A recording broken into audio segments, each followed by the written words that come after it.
नमस्कार, मैं अरविंद। स्वागत है आप सभी का A2 कक्षा की इस कक्षा में।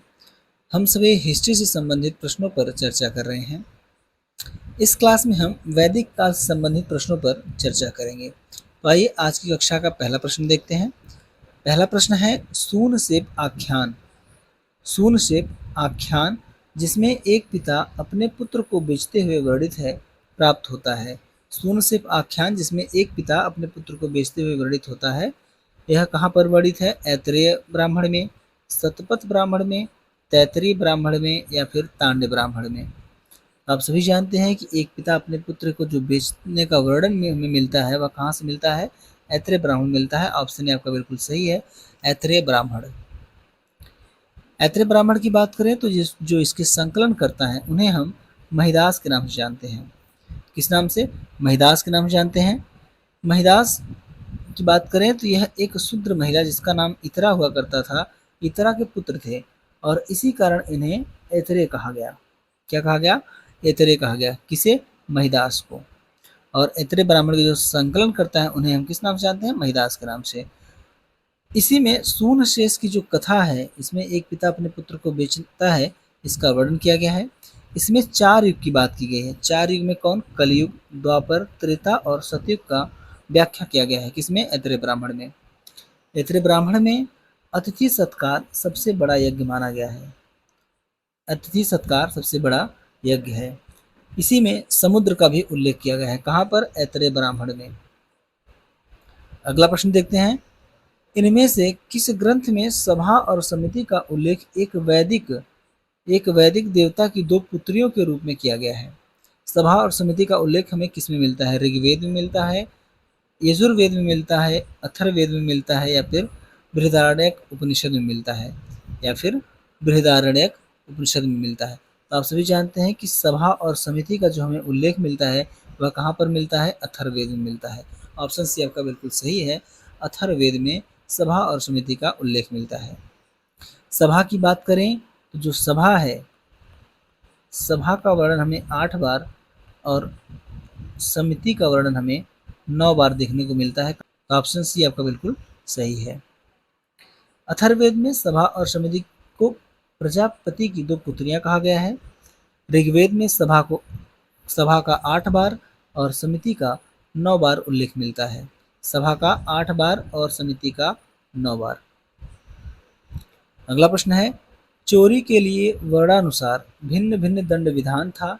निम्नलिखित में से किसे सर्वाधिक दंड दिया जाता था?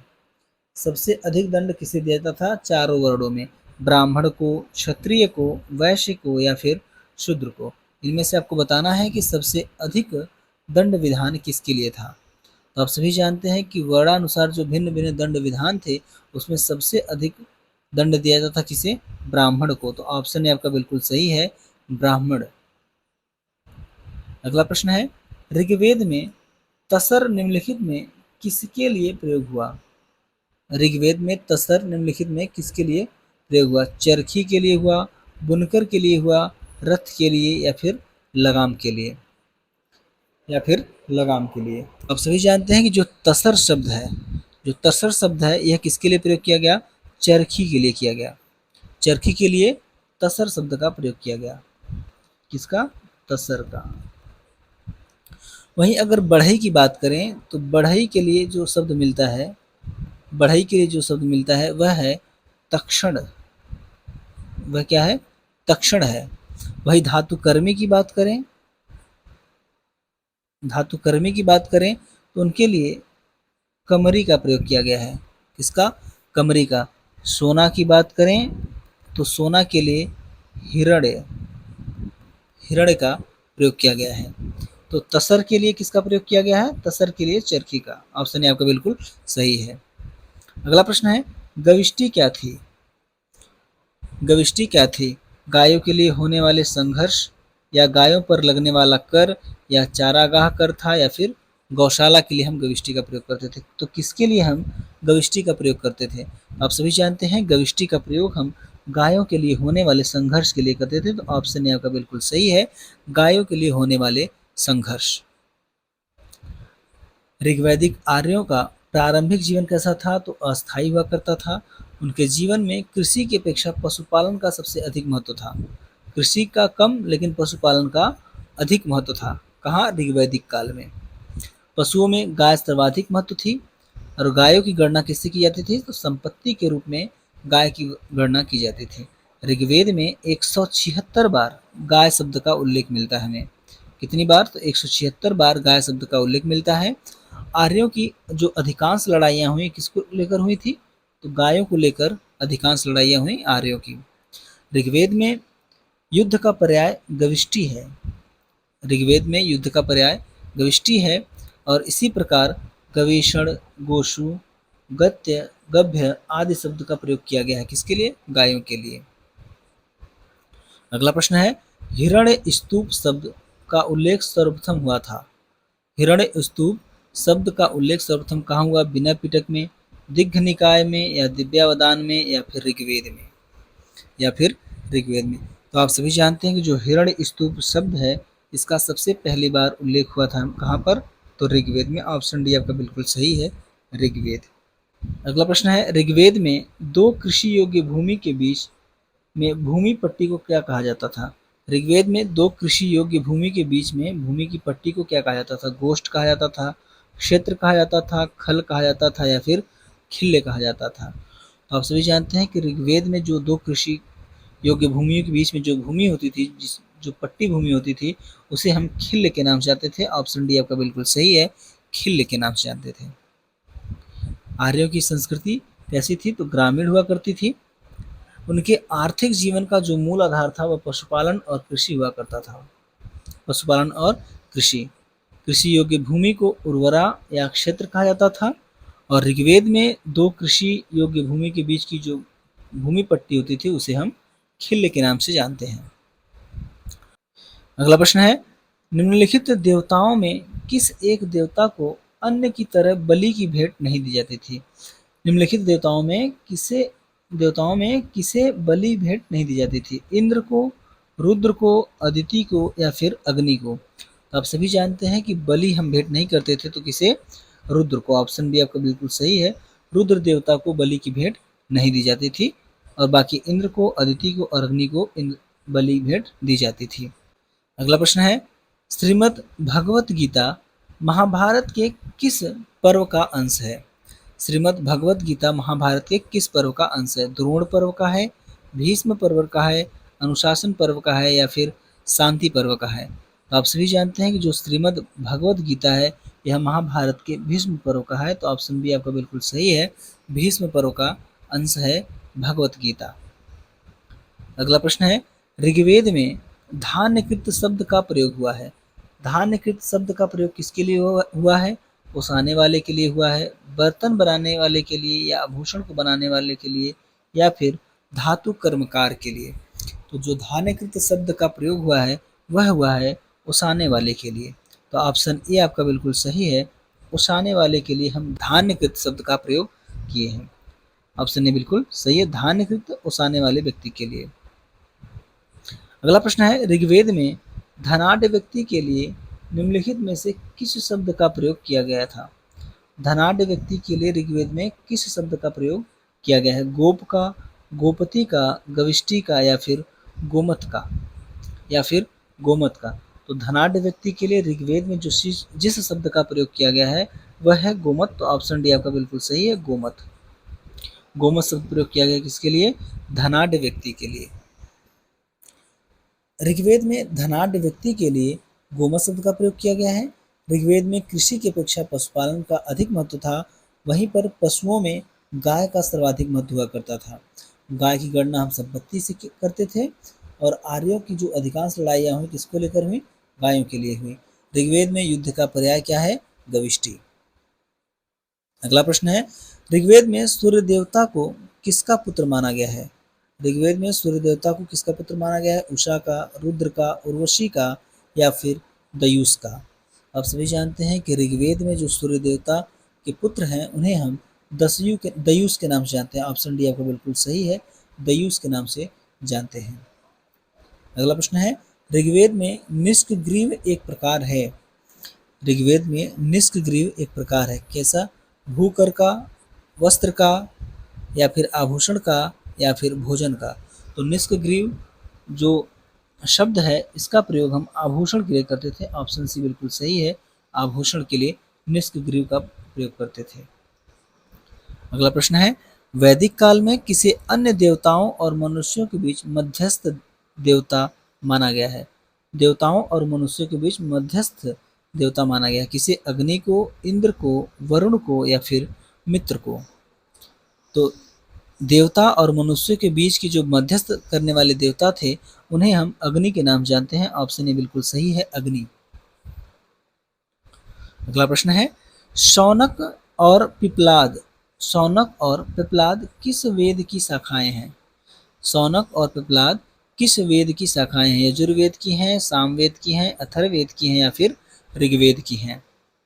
या फिर ऋग्वेद की हैं। तो आप सभी जानते हैं शौनक और पिप्लाद जो शाखाएं हैं यह किसकी हैं? अथर्ववेद की। तो ऑप्शन सी आपका बिल्कुल सही है, अथर्ववेद के जो शाखाएं हैं उन्हें हम शौनक और पिप्लाद के नाम से जानते हैं। अगला प्रश्न है, राजसूय यज्ञ के समय ऋग्वैदिक राजा लगभग 1 दर्जन रत्नियों के घर जाता था। ऋग्वैदिक राजा लगभग 1 दर्जन 12 रत्नियों के घर जाता था, जिनमें से कितनी रत्नियां महिलाएं होती थीं? इन 12 रत्नियों में से कितनी रत्नियां महिलाएं होती थी? 4 होती थी, 6 होती थी, 8 होती थी या फिर 10 रत्नियां महिला होती थी? तो कौन कितनी रत्नियां महिलाएं होती थी? तो ऑप्शन ए आपका बिल्कुल सही है, 4 रत्नियां महिलाएं होती थी। ऑप्शन ए आपका बिल्कुल सही है। अगर यही रत्नियों की बात करें तो जो रत्नियों का उल्लेख हमें मिलता है, इन रत्नियों का उल्लेख हमें कहाँ पर मिलता है? शतपथ ब्राह्मण में। रत्नियों का उल्लेख हमें शतपथ ब्राह्मण में मिलता है। और कुल रत्नियों की संख्या कितनी है? तो 12 है। ऑप्शन ए आपका बिल्कुल सही है, 4 रत्नियां महिला होती थी। अगला प्रश्न है, स्त्रियों के लिए किस पद शब्द का प्रयोग किया गया है? यहाँ पर पूरा प्रश्न नहीं दिया गया है। पूरा प्रश्न है इसका कि धर्मशास्त्र, यहाँ पर लिख देते हैं कि धर्मशास्त्र में पति के प्रवास में रहने की स्थिति में, धर्मशास्त्र में पति के प्रवास में रहने की स्थिति में स्त्रियों के लिए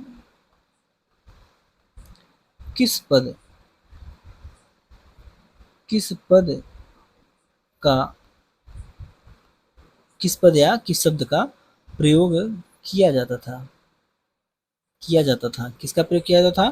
प्रोषित भर्तिका अथवा प्रोषित पतिका का, पोषित भर्तिका अथवा पोषित पतिका का, या मृत भर्तिका का, या फिर साध्योवधू का, या फिर ब्रह्मवादिनी का? तो आप सभी जानते हैं कि जो पति प्रवास पर रहते थे उनके लिए, उन महिलाओं के लिए प्रोषित भर्तिका या प्रोषित पतिका शब्द का प्रयोग करते थे। तो ऑप्शन ए आपका बिल्कुल सही है, प्रोषित भर्तिका या प्रोषित पतिका। अगला प्रश्न है, जनक याज्ञवल्क्य कथानक निम्न में प्राप्त होता है। जनक याज्ञवल्क्य कथानक कहाँ प्राप्त होता है? शतपथ ब्राह्मण में, ऐतरेय ब्राह्मण में, बृहदारण्यक उपनिषद में या फिर कठोप उपनिषद में? कहाँ पर हमें इसका प्रयोग देखने को मिलता है? तो बृहदारण्यक उपनिषद में हमें इनका कथानक देखने को मिलता है। किसका? जनक और याज्ञवल्क्य का। तो ऑप्शन सी आपका बिल्कुल सही है, बृहदारण्यक उपनिषद में। बृहदारण्यक उपनिषद की बात करें तो इसके जो प्रधान प्रवक्ता हैं उन्हें हम याज्ञवल्क्य के नाम से जानते हैं। याज्ञवल्क्य के नाम से जानते हैं। जो याज्ञवल्क्य हैं यही है बृहदारण्यक उपनिषद के प्रधान प्रवक्ता। ऑप्शन सी आपका बिल्कुल सही है। अगला प्रश्न है, वैदिक काल में भटकी हुई गायों को सकुशल घर पहुंचाने वाला देवता किसे माना जाता था? वैदिक काल में भटकी हुई गायों को सकुशल घर पहुंचाने वाले देवता को हम किस नाम से जानते हैं? वरुण के नाम से जानते हैं, विष्णु के नाम से, पूषण के नाम से या फिर मारुत के नाम से? किस नाम से जानते हैं? भटकी हुई गायों को सकुशल घर पहुंचाने वाले देवता के रूप में हम पूषण को जानते हैं। ऑप्शन सी बिल्कुल सही है, पूषण।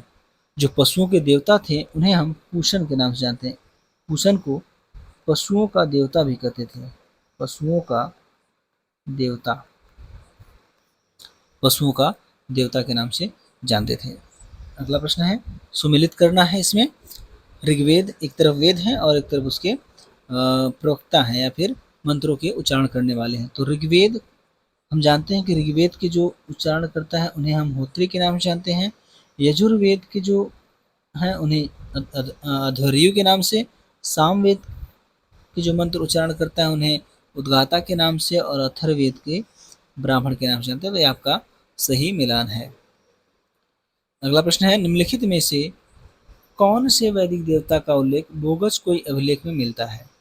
कौन से देवता का उल्लेख बोगच कोई अभिलेख में मिलता है? इंद्र, मित्र, नासत्य, वरुण, या फिर अग्नि, इंद्र, मित्र, नासत्य, या मित्र, नासत्य, वरुण, यम, या फिर नासत्य, वरुण, यम और अग्नि। तो बोगच कोई अभिलेख में हमें किसका उल्लेख मिलता है? इंद्र का मिलता है, मित्र का मिलता है, नासत्य का और वरुण का। तो ऑप्शन ए आपका बिल्कुल सही है, इंद्र, मित्र, नासत्य और वरुण। वहीं बोगच कोई की बात करें तो बोगच कोई यह जो अभिलेख है यह हमें मिलता है कहाँ से? एशिया माइनर से मिलता है, एशिया माइनर से मिलता है, और यह 1400 BC का अभिलेख है। बोगच कोई अभिलेख 1400 BC का अभिलेख है। कहाँ से प्राप्त हुआ है? तो एशिया माइनर से।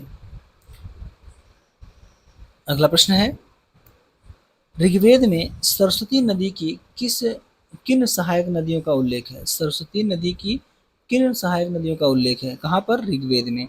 दृश्यद्वती एवं आपया का, सिंधु एवं चेनाब का, रावी एवं झेलम का, सिंधु एवं रावी का। तो आप सभी जानते हैं कि जो सरस्वती नदी की जो सहायक नदियां हैं वह दृश्यद्वती और आपया है। ऑप्शन ए आपका बिल्कुल सही है, दृश्यद्वती और आपया। अगला प्रश्न है, ऋग्वैदिक पर्जन्य किसके देवता है? ऋग्वैदिक पर्जन्य किसके देवता थे?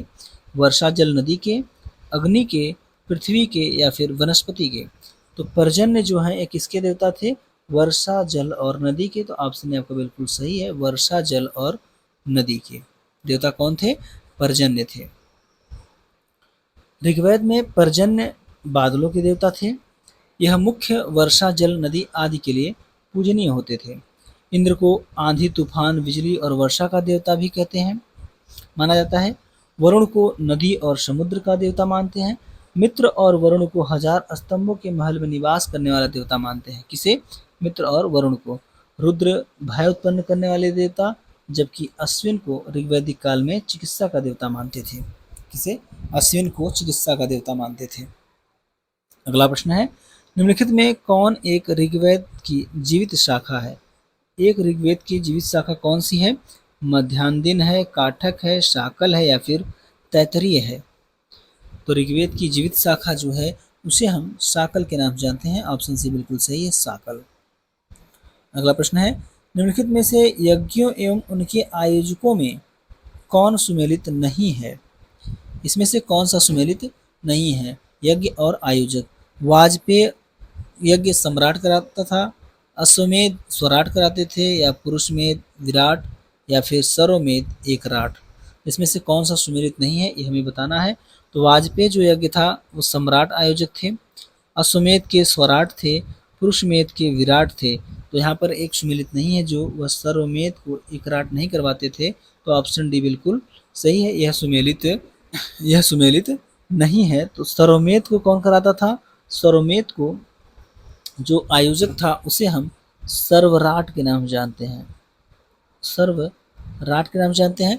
वहीं पर एकराट की बात करें तो जो एकराट है यह जो यज्ञ करवाते थे उसे अश्वमेध के नाम से जानते हैं। अश्वमेध यज्ञ कौन करवाता था? तो एकराट। वहीं पर सर्वमेध तो सर्वराट। तो ऑप्शन डी आपका बिल्कुल सही है, सर्वमेध एकराट सुमेलित नहीं है। गोपद ब्राह्मण में कहा गया है कि राजा को राजसूय यज्ञ, सम्राट को वाजपेय यज्ञ, एकराट को अश्वमेध यज्ञ और विराट को पुरुषमेध, वहीं सर्वराट को सर्वमेध यज्ञ कराना चाहिए। अगला प्रश्न है, नचिकेता की कहानी है। नचिकेता की कहानी है, क्या है नचिकेता की कहानी? कठ उपनिषद में है, या बृहदारण्यक उपनिषद में है, या मुंडकोपनिषद में है, या फिर केन उपनिषद में है? तो आप सभी जानते हैं कि जो नचिकेता की कहानी है इसका वर्णन हमें कठ उपनिषद में मिलता है। ऑप्शन ए आपका बिल्कुल सही है, कठ उपनिषद। अगला प्रश्न है, कर्मकांडों के बारे में विस्तृत जानकारी प्राप्त होती है। कर्मकांडों के बारे में विस्तृत जानकारी हमें कहाँ से मिलती है? कल्पसूत्रों में, वेदों में, या उपनिषदों में, या फिर पुराणों में। तो आप सभी जानते हैं कि जो कर्मकांड से संबंधित हमें जानकारी मिलती है वह कल्पसूत्रों से मिलता है। तो ऑप्शन ए आपका बिल्कुल सही है, कल्पसूत्र। अगला प्रश्न है, इनमें से किस कालखंड में हम महिला के लिए शिक्षा, विवाह, कला और यहाँ तक कि युद्ध में भी यथेष्ट लाभ देखते हैं? किस कालखंड में हम महिलाओं के लिए शिक्षा, विवाह, कला और युद्ध के बारे में यथेष्ट लाभ हम देखते हैं? कहाँ पर? मुगल काल में, प्रारंभिक वैदिक काल में, या फिर उत्तर वैदिक काल में, या फिर औपनिवेशिक काल में, या फिर औपनिवेशिक काल में। तो आप सभी जानते हैं कि जो महिलाओं की स्थिति थी वह कहाँ पर थी? तो प्रारंभिक वैदिक काल में। ऑप्शन बी बिल्कुल सही है, प्रारंभिक वैदिक काल में। अगला प्रश्न है, वेदों की भाषा क्या थी? वेदों की भाषा क्या है? वेदों की भाषा क्या है? प्राकृत है, पाली है, संस्कृत है, या फिर हिंदी है? तो वेदों की भाषा क्या है? आप सभी जानते हैं कि वेदों की भाषा संस्कृत है। ऑप्शन सी बिल्कुल सही है, संस्कृत। अगला प्रश्न है, अंत्यज किस जाति का गठित है? अंत्यज किस जाति का गठित है? ब्रह्म का, ब्राह्मण जिसे कहते हैं, वैश्य का, दलित का, या फिर क्षत्रिय का? तो अंत्यज किस जाति से संबंधित है? तो ऑप्शन सी आपका बिल्कुल सही है, दलित जाति का गठित अंत्यज से है। तो ऑप्शन सी बिल्कुल सही है, दलित। तो आज की कक्षा में हम सभी इतना ही करते हैं। मिलेंगे आपसे फिर अगली कक्षा में। तब तक वीडियो को लाइक, शेयर और सब्सक्राइब करते रहिए। धन्यवाद।